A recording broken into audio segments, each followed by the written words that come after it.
سارے کام مشورے سے ہوں، ساتھی اپنی اپنی رائے دیں. ہاں یہ نہیں کہ امیر صاحب جیسے تم کو ایسا کر لیں گے، بے فکری کی بات ہے یہ کہ رائے دینا تو فکر میں شامل ہونا ہے. رائے دینا کیا ہے؟ فکروں میں شامل ہونا. ساتھیوں سے رائے، امیر صاحب کو چاہیے ساتھیوں سے رائے لیں، ساتھیوں کو چاہیے کہ رائے دیں، مقامی حضرات سے رائے لیں. اس طرح ہم 24 گھنٹے کا اپنا نظم بناویں. اور کچھ کام تو میرے محترم دوستوں ہمارے انفرادی کرنے کے ہیں، اپنی تسبیحات، اپنی تلاوت، اپنی تہجد، اور کچھ کام اجتماعی ہیں کہ تعلیم ہوگی جم کر صبح شام 2 گھنٹے 2.5 گھنٹے. اور تعلیم کے اندر کہ تعلیم ہو کتاب سے،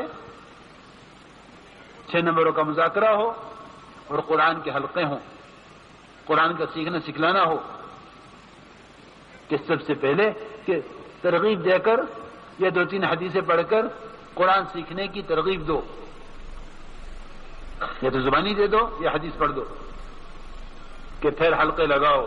ایسے ساتھی جنہیں کا قرآن صحیح ہے انہیں ایک حلقے میں لگا دو تاکہ یہ باقی ساتھیوں کا قرآن صحیح کرا دیں. 10 صورتیں 15 صورتیں ضروری نہیں ہیں، بلکہ قرآن کا صحیح کرنا ضروری ہے. قرآن کا صحیح کرنا ضروری ہے. اس طرح ایک آیت کو رٹتے رہو، یاد کرتے رہو، دن بھر اس کو دہراتے رہو تاکہ ہمارے قرآن صحیح ہونے سے نماز صحیح ہو جاوے. ایک جماعت نکلی گجرات کی، وہ مسجد کے امام صاحب 10 آدمیوں کو اپنے ساتھ لے گئے. 4 مہینے کی جماعت تھی. ایسی محنت کی جماعت پر کہ جب واپس آئے تو ان میں کا ہر ساتھی مسجد میں نماز پڑھنے کے قابل تھا. اب وہ قصہ ختم کہ امام صاحب جانیں گے تو نماز کا کیا ہوگا، کیونکہ اس مسجد میں 10 امام ہیں. اگر ایک چلا جاوے تو کہ 10 امام مسجد میں ہیں، کہ نہ ان کو سیروزہ میں دشواری ہے، نہ ان کو چلے چارمے میں دشواری ہے، کہ جب چاہیں تقاضے پر جاویں امام موجود ہے. اس طرح میرے محترم دوستوں کچھ محنت کرنے سے کچھ حاصل ہوگا، ورنہ وقت تو گزرنے کی چیزیں گزر جائے گا. تو یہ وقت گزاری کے لیے نہیں ہے نکلنا، بلکہ اپنی تربیت کے لیے، اپنی تعلیم کے لیے، اور اپنے اعمال کو سنوارنے کے لیے، اپنی آخرت کو بنانے کے لیے ہے. اس طرح ہم مقامی ساتھیوں کو لے کر گشت بھی کریں گے، عمومی گشت بھی ہوں گے، خصوصی گشت بھی ہوں گے، خصوصی ملاقاتیں بھی ہوں گی. بڑے بڑے لوگوں کے پاس جانا ہوگا کہ ان کی چیزوں کو عظمت سے نہ دیکھیو، مگر ان کی چیزوں کی برائی بھی نہ کیجو، کیونکہ ان کے نزدیک تو وہ چیز محبوب ہیں. کسی کی محبوب چیز کو برا کہنا کہ اس کے اندر نفرت پیدا کر دیتا ہے. کہ نہ، کسی کی چیز کو برا مت کہو. کہ کارخانے دار ہیں، یہ دکاندار ہیں، یہ کوٹھی بنگلے والے ہیں، کہ ان کی چیز کو سراہتے ہوئے اپنی بات کہہ دو، لیکن اپنے دل میں ان کی عظمت اور اپنے دل میں ان کی چیزوں کی عظمت ذرا بھی نہ ہو. ورنہ میرے دوستوں حضرت فرماتے تھے کہ اگر اللہ کے راستے میں نکل کر اللہ کے غیر کی عظمت دل میں رکھ کر بات کی تو پھر ہمارے اندر اللہ کا تاثر پیدا نہیں ہوگا، اور اللہ کے غیر کے تاثر سے اگر دعوت دی تو پھر ہم 4 مہینے کی دعوت دینے میں کمزور پڑ جائیں گے. یہ سمجھیں گے تو بہت مشغول آدمی ہے، اس کو تو 3 دن کی ہی دعوت دے دو. ہرگز نہیں، ہمیں 4 مہینے کی جم کر دعوت دینی ہے. وہ جتنے پر راضی ہو جائے قبول کر لو. 4 مہینے کی دعوت جم کر دو. کیوں؟ کہ ہم تو اللہ کی طرف بلا رہے ہیں، اپنی طرف سے نہیں بلا رہے کہ ہمیں 4 مہینے کی دعوت دینے میں پریشانی ہو. کہ نہیں، ہم تو اللہ کی طرف بلا رہے ہیں. اس طرح خوب حکمت سے، ترغیب سے، نرمی سے دعوت دینی ہے.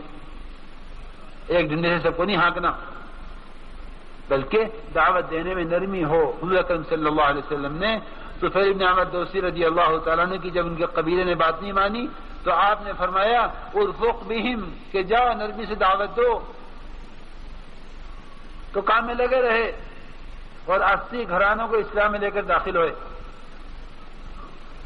اس لیے بات نرمی کے ساتھ اور بات سمجھانے کے انداز سے کہ سننے والا سمجھے کہ یہ میری خیر خواہی میں کہہ رہا ہے، اس طرح ہمیں دعوت دینی ہے. اور تعلیم کی جس طرح میں نے عرض کیا ہے تعلیم اس طرح کرانی ہے، ایک ایک حدیث کو بار بار پڑھو، مجمع کو متوجہ کرتے رہو۔ اگر ہمارے مجمع کا ایک فرد بھی غافل ہے تو اس کو اپنا نقصان تصور کرو کہ یہ بات نہیں لے رہا ہے، یہ نقصان ہو رہا ہے۔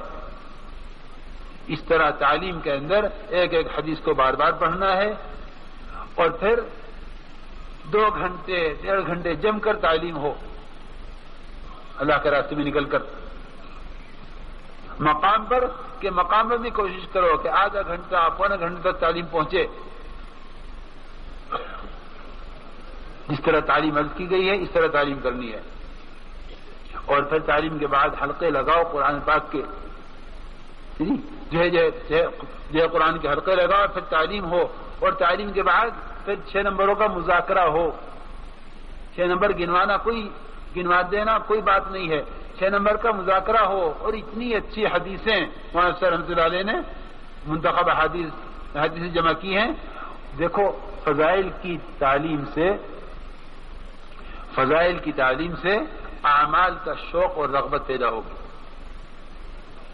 اور منتخب حدیث سے 6 نمبر کی حقیقت کھلے گی۔ مولانا صاحب رحمۃ اللہ علیہ نے ہر نمبر کی ابتدا میں ایک مختصر سی عبارت ہے، اس میں حضرت کس نمبر سے کیا چاہا جا رہا ہے۔ دیکھو میں اس لیے عرض کر رہا کہ ہماری دعوت ٹھوس ہونی چاہیے۔ ہم سے کوئی پوچھے یہ حدیث کہاں سے بیان کر رہے ہو، تو مستند روایتیں ساتھیوں کو یاد رہنی چاہیے، علم سے متعلق، ذکر سے متعلق، ایمان سے متعلق، اخلاص سے متعلق، دین کی محنت سے متعلق مستند روایتیں ہیں۔ اس کی ضرورت ہے کہ کام کرنے والوں کو مستند روایتیں اچھی طرح مستحضر ہوں، یاد ہوں، کہ کوئی انسان یہ نہ کہے کہ تم نے صحیح روایت بیان کر دی ہے، کہاں سے بیان کر دیا، کہ ہماری بات پکی ہونی چاہیے، مدلل ہونی چاہیے۔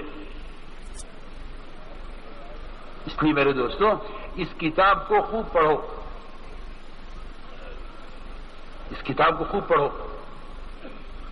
اس سے 6 نمبروں کی حقیقت کھلے گی کہ اقرار مسلم سے کیا چاہا جاتا ہے، کسی اقرار مسلم کہتے ہیں، کہ اقرار کے حقوق کا ادا نہ کرنے کی کیا وعیدیں ہیں، اور حقوق کے ادا کرنے پر کیا وعدے ہیں۔ خوب اللہ کے راستے میں نکل کر ہمیں اس کی مشق کرنی ہے، اور اللہ کے راستے کی تکلیفیں، اللہ اکبر، کیونکہ اللہ کے راستے کی تکلیفوں کو تو نعمت سمجھو، نعمت۔ مولانا رحمۃ اللہ علیہ نے وہ اللہ کے راستے میں نکلنے کے آداب میں ایک روایت بیان کی ہے کہ اللہ کے راستے میں نکل کر اگر ایک دفعہ سر میں درد ہو جاوے اور اس پر احتساب کرے تو پچھلے سارے گناہ معاف ہو جاتے ہیں۔ ہمارے ساتھی تو ذرا سی بات ہوگی وہ جماعت میں سے واپس۔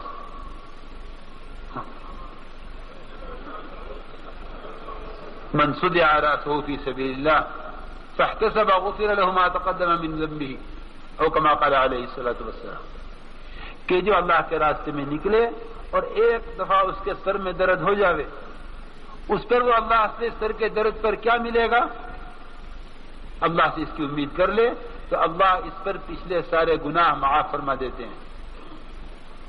مولانا فرماتے تھے کہ صحابہ کو اللہ کے راستے کی نقل و حرکت پر اتنا احتساب تھا کہ وہ تو اللہ کے راستے کی تکلیفوں کو اللہ سے مانگتے تھے،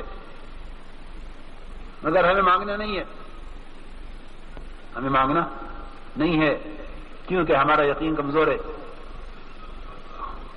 تو صحابہ کرام تو اللہ کے راستے کی تکلیفوں کو مانگتے تھے۔ ابی بن کعب رضی اللہ تعالی عنہ نے اللہ کے راستے کا بخار مانگا کہ اللہ مجھے میرے راستے کا بخار دے دے، تو انہیں ہمیشہ بخار رہتا تھا، لیکن ایسا بخار مانگا کہ فرماتے ہیں کہ جو مجھے تیرے دین کی محنت سے تیری عبادت سے نہ روکے، تو جو اسے مسافہ کرتا وہ کہتا تھا تو بخار ہے، اور وہ اس نے سارے کام کرتے تھے، ایسا اسپیشل بخار مانگا اللہ سے۔ جی ہاں، کہ اللہ کے راستے کی تکلیفیں محروم ہوتی ہیں جنہیں اللہ کے راستے کی تکلیفوں پر احتساب ہوتا ہے، یعنی اللہ سے لینے کی امید ہوتی ہے. اس لیے خوب اللہ کے راستے میں نکلنے کے فضائل بھی پڑھا کر اللہ کے راستے میں نکل کر. ماشاء رحمۃ اللہ علیہ نے جو حدیث جمع فرمائی ہے نا، اس نے اللہ کے راستے میں نکلنے کے آداب، اللہ کے راستے میں نکلنے کے فضائل، اس میں یہ حدیثیں ہیں کہ صحابہ کرام نے اللہ کے راستے میں کیا تکلیفیں اٹھائی ہیں، ان تکلیفوں پر انہیں کیسا احتساب تھا، کیسی اجر کی امید تھی. اس لیے میں عرض کرتا ہوں کہ ان 6 نمبروں کو جو منتخب حدیث کے نام سے حدیثیں جمع کی گئی ہیں، انہیں بھی اللہ کے راستے میں نکل کر خوب پڑھو تاکہ ہم پر 6 نمبروں کی حقیقت کھلے. اس طرح میرے بزرگوں دوستوں اللہ کے راستے میں نکل کر محنت کرنی ہے. ہر جگہ سے خوب 4 مہینے کی چلے کی جماعتیں نکالو. ہر جگہ اللہ کا فضل ہے، کام کرنے والے ساتھی کچھ نہ کچھ موجود ہیں، ان میں سے ذمہ دار ساتھی چن کر ان میں لگاؤ اور 4 مہینے کی جماعتیں بنا کر نظام الدین کے رخ پر روانہ کرو تاکہ وہ وہاں سے بات کو سمجھیں لیں اور اس نقل و حرکت سے دین قائم ہو. اس طرح ہر جگہ سے جماعتیں نکالنی ہیں، ہر جگہ مقامی کام جمانا ہے. ایک مسجد میں کتنا رہیں، 2 دن 4 دن 6 دن 10 دن کہ نہیں، ہر مسجد میں مقامی کام ہو جائے، ہر مسجد سے جماعت نقد نکل جائے. اس میں 2 دن لگے 4 دن لگے 6 دن لگے کہ اس کی کوئی قید نہیں ہے. اس طرح ہمیں ہر جگہ سے خوب اللہ کے راستے میں جماعت نقد نکالنی ہے.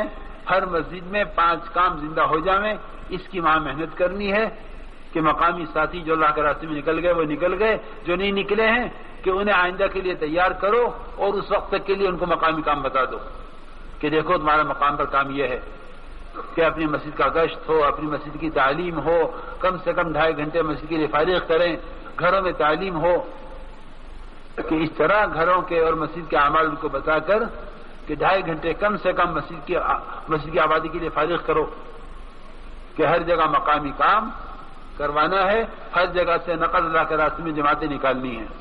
اس طرح اللہ کے راستے میں نکل کر محنت کریں گے تو پھر کچھ سیکھ کر آئیں گے اور مقام پر آ کر پھر اس طرح محنت کرنی ہے. یہ اتنا بڑا مجمع ہے، اس مجمع میں سے ایک بہت تھوڑا سا مجموعہ ہے جو اللہ کے راستے میں نکل رہا ہے. میرے محترم دوستو بزرگوں، یہ پورا مجمع طے کرے کہ اس کام کو ہم مقصد زندگی بنا کر کریں گے.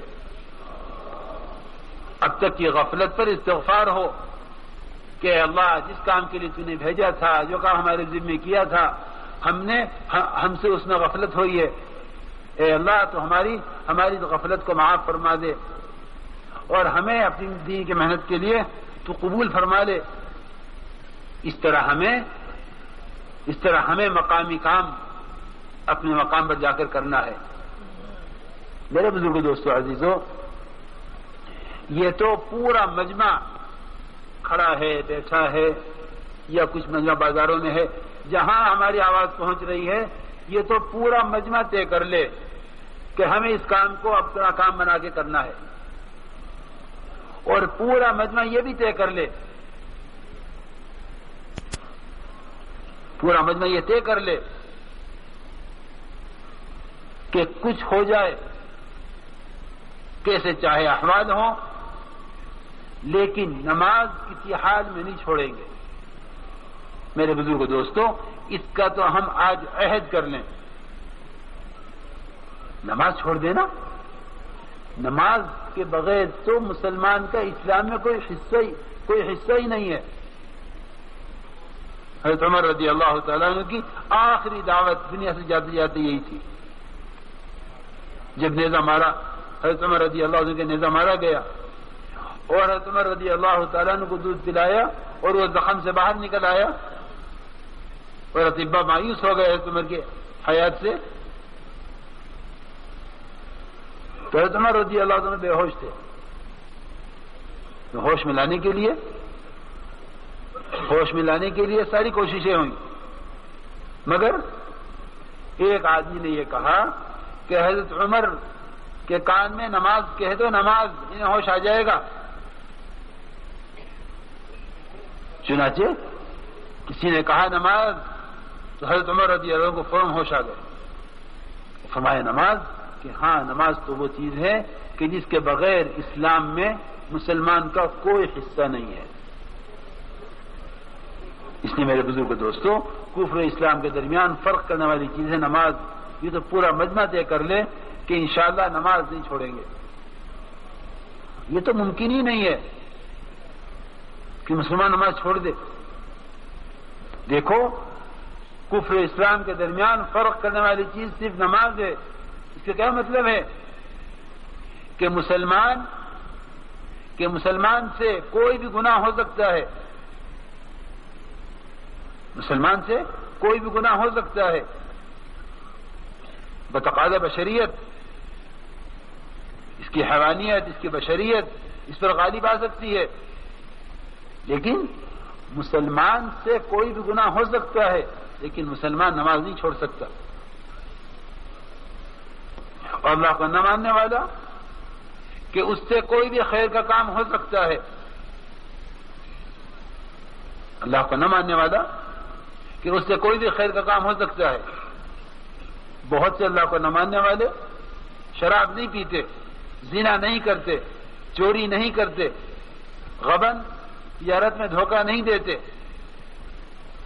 کسی کی عزت سے نہیں کھیلتے، غریبوں پر مال تقسیم غریبوں پر مال خرچ کرتے ہیں، یتیموں کے کام آتے ہیں، یتیم خانے بنوا دیتے ہیں، بہت سارے خیر کے کام کرتے ہیں، اور بہت سے برے کام اللہ کو نہ ماننے والے نہیں کرتے، مگر نماز نہیں پڑھ سکتے۔ یہ مطلب ہے کفر اسلام کے درمیان فرق کرنے والی چیز نماز۔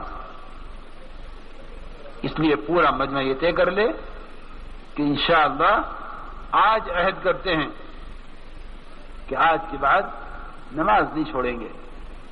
نماز کے چھوڑنے کا تو مومن سے تصور ہی نہیں کیا جا سکتا۔ ہاں، یہ ممکن ہے کہ مومن سے کہ مسلمان سے کوئی حرام ہو جائے، لیکن مسلمان نماز چھوڑ دے کہ مسلمان سے نماز کے چھوٹنے کا کوئی امکان نہیں ہے۔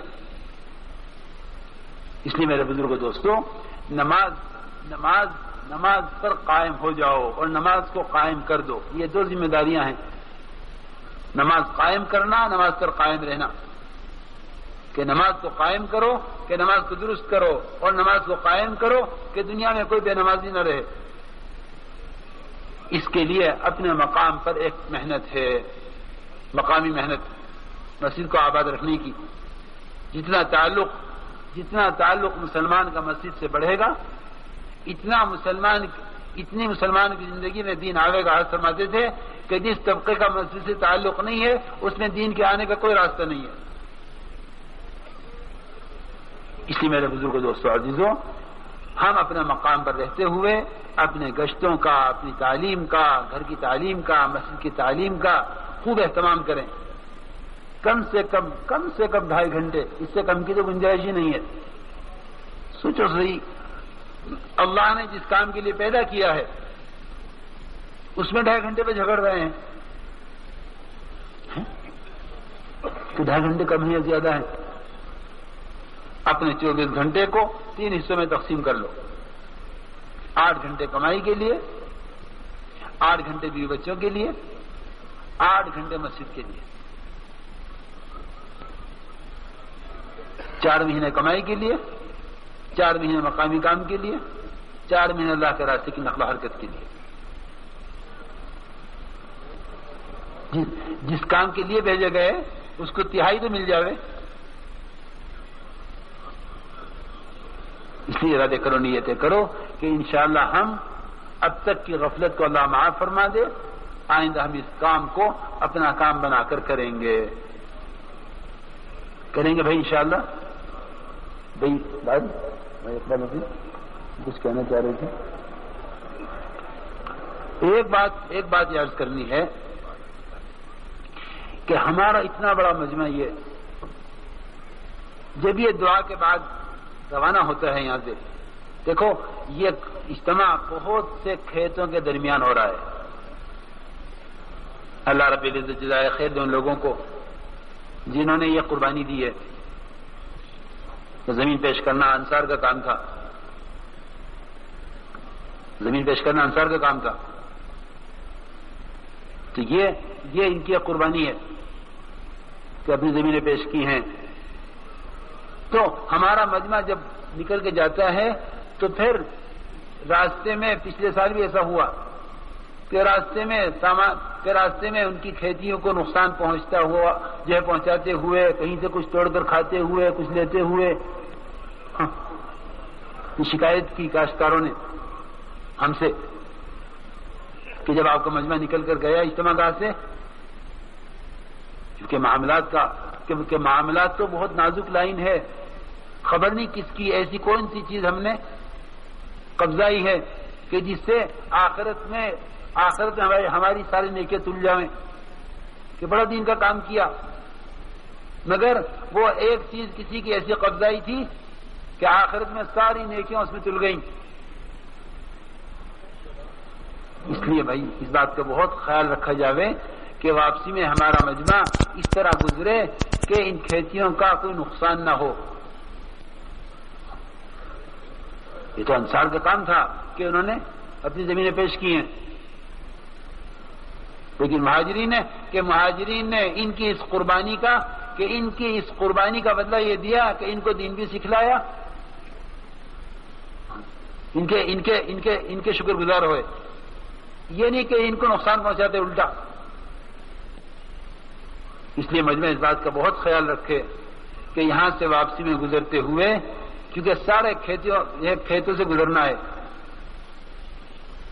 کہ کھیتوں سے مجمع گزرے گا کہ کسی کی کھیتی کو، کسی کی چیز کو، کسی کی پیداوار کو کوئی نقصان نہ ہو. ہاں یہ ان کا احسان ہے کہ زمین پیش کی ہے.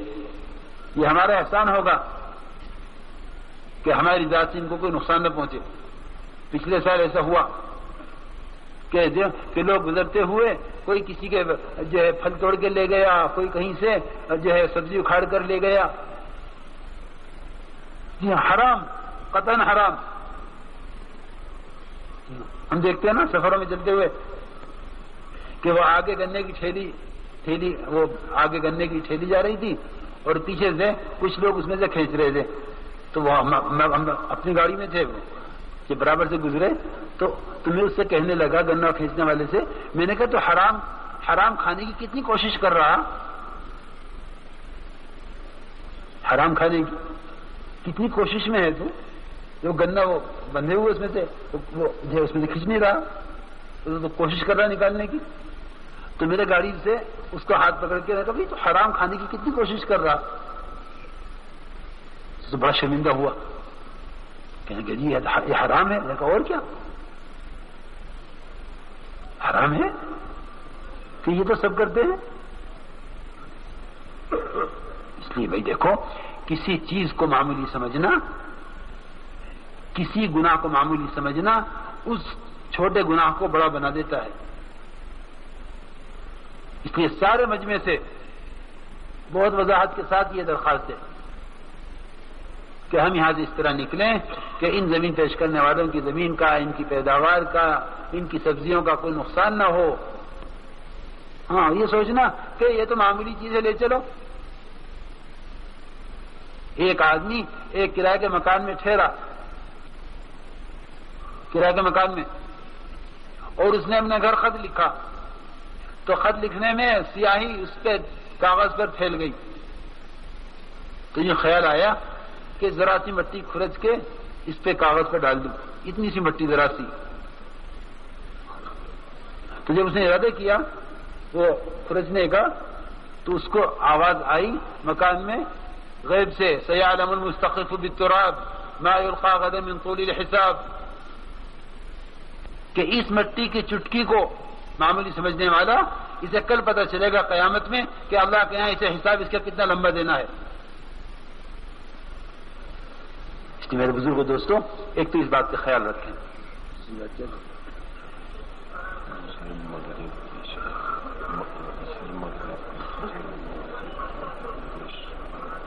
مدھیہ پردیش میں۔ ایک ہمارا ماشاءاللہ یہ عمومی مجمع ہے، دعا کی شرکت، اجتماع کی شرکت، اللہ کے راستے میں نکلنا۔ ایک مجمع ہمارے مدھیہ پردیش کا وہ ہے پرانوں کا، جنہیں یہاں مشورے کے لیے کچھ مذاکروں کے لیے ٹھہرنا ہوتا ہے، کیونکہ وہ مجمع اسی مجمع کے ساتھ ملا ہوا ہے۔ تو جو پرانے ساتھی ہیں ٹھہرنے والے، جن کا مشورے سے طے ہوا ہے، وہ ساتھی یہاں ٹھہریں گے، وہ ساتھی یہاں ٹھہریں گے۔ ان سے کچھ مشورے ہیں، کچھ مذاکرے ہیں، تو عصر کے بعد، مغرب کے بعد، کل فجر کے بعد ان سے کچھ مذاکرے، کچھ مشورے ہوں گے۔ تو وہ ساتھی اسی مجمع کے اندر بکھرے ہوئے ہیں، تو وہ لوگ ٹھہر جائیں، وہ لوگ ٹھہر جائیں، یہاں ان کے ساتھ مجلسیں ہوں گی، مذاکرے ہوں گے، مشورے ہوں گے۔ باقی جو عمومی مجمع ہے وہ دعا کے بعد نکلے گا، لیکن